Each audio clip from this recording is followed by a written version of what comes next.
देश में डॉक्टरी के लिए एडमिशन दिलाने वाले नीट एग्जाम पर भरोसा उठता जा रहा है। देश के 23,33,000 छात्रों और उनके माता पिता को इस एग्जाम के रिजल्ट पर भरोसा नहीं रहा है। अभी तक तो ग्रेस मार्क्स और ज्यादा टॉपर वाली ही बात थी, लेकिन पटना और गोधरा से जो पता चला उस पर तो यकीन ही होना मुश्किल लगता है। पटना में तो एग्जाम से पहले वाली रात कई छात्रों को एक कमरे में एग्जाम पेपर सॉल्व करवाने के आरोप लगे। हजार किलोमीटर दूर से छात्र गोधरा के एक पर्टिकुलर सेंटर में एग्जाम देने के लिए आ गए, क्योंकि वहां पूरा सिस्टम सेट था। इसलिए अब इस पूरे एग्जाम को रद्द करने की मांग उठ रही है। ये मांग कहां से उठी, क्यों उठी, रिपोर्ट से समझिए। मोदी होश में आओ, होश में आओ, होश में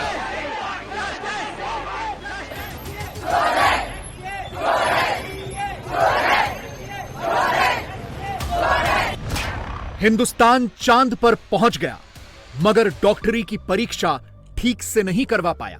भारत दुनिया की 5वीं सबसे बड़ी अर्थव्यवस्था बन गया, मगर एक परीक्षा ठीक से नहीं करवा पा रहे। बिना प्रतियोगी परीक्षाओं की व्यवस्था ठीक किए विकसित राष्ट्र बनना बहुत मुश्किल है।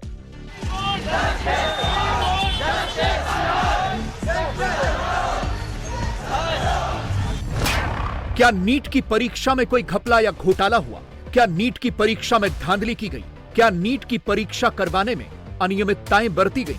क्या नीट की परीक्षा का पेपर लीक भी हुआ था? क्या नीट की परीक्षा करवाने वाले एजेंसी एनटीए अपनी गलती नहीं मान रही? कभी पुलिस भर्ती की परीक्षा, कभी नीट की परीक्षा, कभी पेपर लीक, कभी धांधली, कभी नकल। पिछले कुछ सालों से ऐसा लगता है कि सरकारें परीक्षाएं ढंग से करवा ही नहीं पा रही। इस बार नीट की परीक्षा को लेकर कई तरह के सवाल पूछे जा रहे हैं और उनके जवाब नहीं मिल रहे। डॉक्टर बनने के लिए मेडिकल कॉलेज में एडमिशन लेने के लिए जो परीक्षा होती है उसका नाम है नीट यूजी, जिसका फुल फॉर्म हुआ national eligibility cum entrance test undergraduate. यह परीक्षा एनटीए यानी नेशनल टेस्टिंग एजेंसी आयोजित कराती है। देश भर के मेडिकल कॉलेजों में एमबीबीएस और बीडीएस यानी डॉक्टरी की और दांतों की डॉक्टरी की पढ़ाई के लिए करीब 1 लाख सीट हैं, जिनमें से करीब 40,000 सीट सरकारी कॉलेजों में है और 60,000 के करीब सीटें प्राइवेट मेडिकल कॉलेजों में हैं। खेल इन्हीं 40,000 सीट्स के लिए है, क्योंकि प्राइवेट मेडिकल कॉलेज में 5 साल के कोर्स के लिए 1 से सवा करोड़ रुपए तक लगते हैं, जबकि सरकारी मेडिकल कॉलेज से मेडिकल की पढ़ाई के लिए 5 साल में औसतन सिर्फ 5 लाख रुपए ही लगते हैं। इस बार 5 मई को पूरे देश में नीट की परीक्षा आयोजित हुई थी। इस बार कुल 23,33,297 छात्रों ने परीक्षा दी। एग्जाम का रिजल्ट पहले 14 जून को आना था, लेकिन 10 दिन पहले 4 जून को घोषित कर दिया गया। 4 जून यानी वो तारीख जिस दिन लोकसभा चुनावों का भी रिजल्ट आना था। रिजल्ट आया तो कई तरह की खामियां नजर आईं। धीरे धीरे करके आवाज उठी तो ये पूरा एग्जाम ही एक बड़ा घोटाला नजर आने लगा। कैसे, इसे समझिए। इस बार के नीट एग्जाम में कुल 4 तरह के डाउट हो रहे हैं, या कहें कि 4 तरह की अनियमितताएं समझ में आती हैं। पहला है कि इससे पहले 1, 2 या 3 बच्चों को 720 में से 720 नंबर मिलते थे। इस बार के एग्जाम में 67 छात्रों को पूरे नंबर मिले हैं, जिनकी रैंक 1 है। इससे पहले ऐसा कभी नहीं हुआ कि नीट परीक्षा में बैठने वाले छात्रों को ग्रेस मार्क्स मिले हों। इस बार 1563 छात्रों को ग्रेस नंबर मिले हैं। इस पर सवाल उठे तो ग्रेस मार्क्स हटा दिए गए। तीसरा आरोप है सेंटर हाईजैकिंग का। जब से ये परीक्षा आयोजित हुई तब से ये सवाल उठ रहे हैं कि कुछ बच्चों के पेरेंट्स ने लाखों रुपए देकर पूरा का पूरा सेंटर खरीद लिया। और चौथा आरोप है पर्चा लीक का। 5 मई को पटना पुलिस ने एक ऐसा गैंग पकड़ा जिन्होंने स्वीकारा है कि उन्होंने कई छात्रों को एक रात पहले ही एग्जाम पेपर सॉल्व करवाया था। केंद्रीय शिक्षा मंत्री धर्मेंद्र प्रधान भले ही किसी भी तरह की धांधली, अनियमितता या पेपर लीक से इनकार कर रहे हों, लेकिन अब तो इस एग्जाम को देने वाले 23,33,000 स्टूडेंट्स के दिमाग में डाउट आ चुका है और कई सेंटर से अलग अलग कहानियां सामने आ रही हैं। जैसे पटना में तो पेपर लीक के सबूत तक मिल चुके हैं।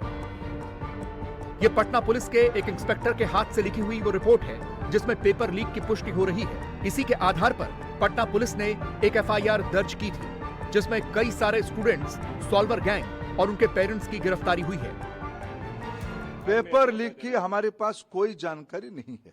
मैंने उस रीट पिटीशन को अनुध्यान कराया, कोई भी एक भी जगह पे प्रमाण नहीं है। एनटीए में जब कह रहा हूं कि हर एक साल एनटीए आज इतना बड़ा हो चुका है, 13 भाषा, अनेक विदेश में भी, देश की 4,500-5,000 सेंटर्स में 50 लाख विद्यार्थियों की एग्जामिनेशन, 2-3 बड़े-बड़े एग्जामिनेशन की होती है। इसलिए कोई संदेह के कारण नहीं है। हम सब हमारी बच्चों को और पारदर्शिता लाया जाए, उसकी जो कुछ सुधार की विषय आएगा वो भी कर लेंगे। 24 लाख बच्चे परीक्षा देते हैं, उनमें से 13 लाख बच्चे उत्तीर्ण होते हैं कट ऑफ डेट के ऊपर। यह समस्या परीक्षा में मिसमैनेजमेंट के कारण 6 सेंटर में 1563 बच्चों की आई है। ये स्टैटिस्टिक्स है। उसके ऊपर भी सुप्रीम कोर्ट की एक मॉडल को हमने अपनाया, उसमें भी कुछ लोग कोर्ट पे गया। आज कोर्ट ने उस फैसला को स्पष्ट किया है, उनको री एग्जामिनेशन कर दिया जाएगा। 5 मई को नीट का एग्जाम था। पटना में भी शास्त्री नगर इलाके में डीएवी स्कूल में नीट का सेंटर था।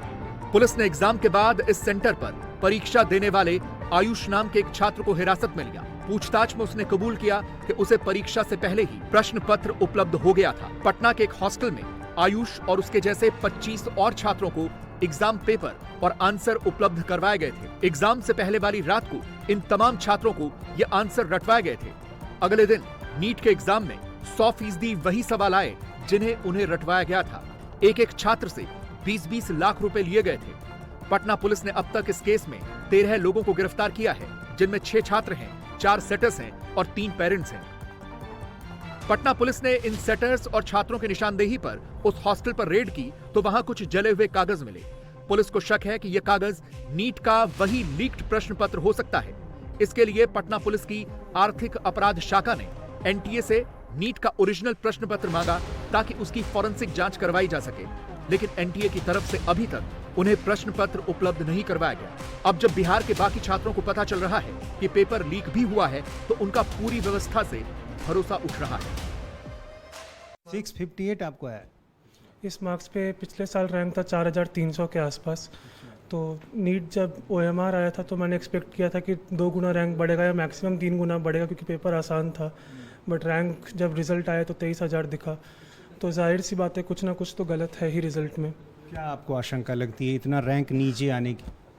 अब इसमें ग्रेस मार्क्स कहिए या फिर पेपर लीक किस हद तक हुआ, जो भी बोलिए, लेकिन इसका एक प्रॉपर इन्वेस्टिगेशन होना चाहिए। मेरे हिसाब से यही एक पेपर लीक तो हुई है, पेपर लीक हुई है इसीलिए पेपर लीक तो हुई है क्योंकि पुलिस बच्चों को अरेस्ट भी किया, लेकिन एनटीए साफ इनकार कर दे रहा है कि कोई पेपर लीक नहीं हुई। एनटीए अपने जो डाटा दे रही है कि 1563 जो बच्चे हैं जिनका अभी रीनीट के लिए आज सुप्रीम कोर्ट ने बोला है, तो वो उसकी क्या ऑथेंटिसिटी है कि सिर्फ उतने ही बच्चे थे, उससे ज़्यादा भी हो सकते, क्योंकि सिर्फ अगर 1,000 या 1,500 बच्चे रहते तो इतना रैंक इन्फ्लेट नहीं करता। वो हो सकता है कि 10,000 या 15,000 बच्चे हों। गुजरात के गोधरा में तो और गजब हुआ है। यहां तो ऐसी सेटिंग हुई थी कि पैसों के दम पर पूरा का पूरा सेंटर ही बिक गया था। इसे भी डिटेल से समझिए। गोधरा के जलाराम स्कूल में नीट का एग्जामिनेशन सेंटर था। इस सेंटर में 30 छात्रों को गलत तरीके से एग्जाम दिलवाया जा रहा था। यहां गुजरात के लोकल स्टूडेंट्स तो थे ही, आपको जानकर हैरानी होगी कि महाराष्ट्र, उड़ीसा, बिहार और झारखंड जैसे राज्यों से भी स्टूडेंट्स आए थे। अब कोई छात्र अपने प्रदेश को छोड़कर गुजरात के गोधरा के इस सेंटर में जाकर परीक्षा क्यों देगा? क्योंकि इस सेंटर पर बच्चों को पास कराने की पूरी सेटिंग हो चुकी थी। इन सारे बच्चों के माता पिता से लाखों रुपए लिए गए थे। यह होता कैसे? यहां इन छात्रों को कहा गया था कि उन्हें जितने सवाल आते हों वो अपनी OMR यानी आंसर शीट में मार्क करते, बाकी सेंटर पर मौजूद लोग देख लेते, क्योंकि एक बार एग्जाम का वक्त खत्म होने से लेकर सारी कॉपियां पैक होकर भेजने तक में 2.5 से 3 घंटे का वक्त लगता है। एग्जाम खत्म होने के सिर्फ आधे घंटे के भीतर कई सारे बड़े कोचिंग सेंटर सारे सवालों की आंसर की यानी सही जवाब ऑनलाइन जारी कर देते हैं। इस सेंटर के कर्मचारियों को उन्हीं आंसर की मदद से सारे छात्रों की OMR शीट पर सही आंसर को सर्कल कर देना था और इस तरह से ये सारे छात्र पास हो जाते। लेकिन ये सब हो पाता उससे पहले ही गोधरा के जिला प्रशासन को ये सूचना मिल गई और उन्होंने इस सेंटर को अपने कब्जे में ले लिया और उन्हीं की देखरेख में फिर ये एग्जाम हुआ।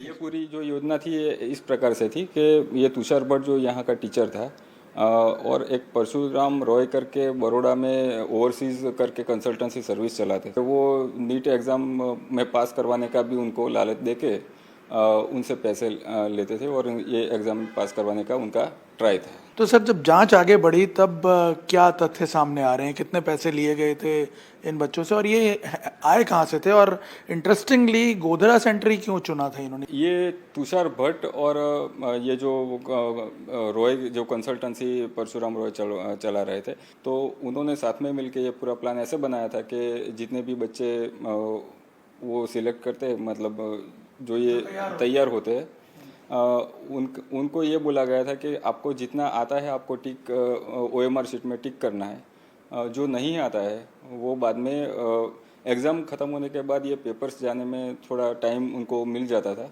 उस टाइम पे ये खुद टिक करने वाले थे और बाद में इसको पैक करके और सील करके भेजने का उनका प्लान था।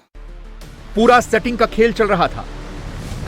वडोदरा में परशुराम रॉय नाम का एक शख्स अपनी ओवरसीज कंसल्टेंसी सर्विस चलाता था। मेडिकल की परीक्षा पास करवाने के लिए बच्चे यही इकट्ठे करता था। इसने सेटिंग की गोधरा के इस स्कूल के प्रिंसिपल पुरुषोत्तम शर्मा से।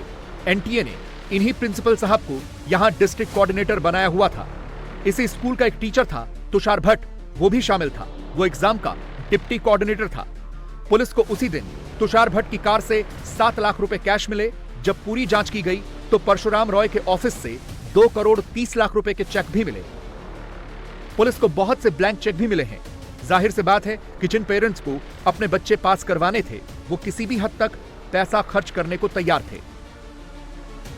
2024 में लिए गए नीट अंडर ग्रेजुएट एग्जाम में जो धांधली का ये मामला सामने आया है गोधरा से, इसने इस पूरी एग्जामिनेशन की प्रक्रिया पर ही सवाल खड़े कर दिए हैं कि एक तो सबसे पहली बात यह है कि डिस्ट्रिक्ट एडमिनिस्ट्रेशन का इस पूरे प्रोसेस पर कोई कंट्रोल नहीं होता है, किसी प्रकार की मॉनिटरिंग नहीं होती है और इसी वजह से जो ऑब्जर्वर्स हैं या जो यहाँ पे एग्ज़ाम कंडक्ट करवाने वाली टीम है उसको पूरा खुला मैदान मिल जाता है। और सबसे बड़ी बात यह है कि जो ऑब्जर्वर्स अपॉइंट करने हैं या जो इन्विजिलेटर्स अपॉइंट करने हैं वो सारी सत्ता डिस्ट्रिक्ट ऑब्जर्वर को दे दी जाती है और इसी वजह से वो अपनी पूरी एक टीम लगा देता है ताकि वो किसी भी प्रकार से अगर हेरफेर करना चाहे कहीं पे भी तो उसके लिए बड़ा आसान हो जाता है, जैसा कि यहाँ गोधरा में देखने को मिला।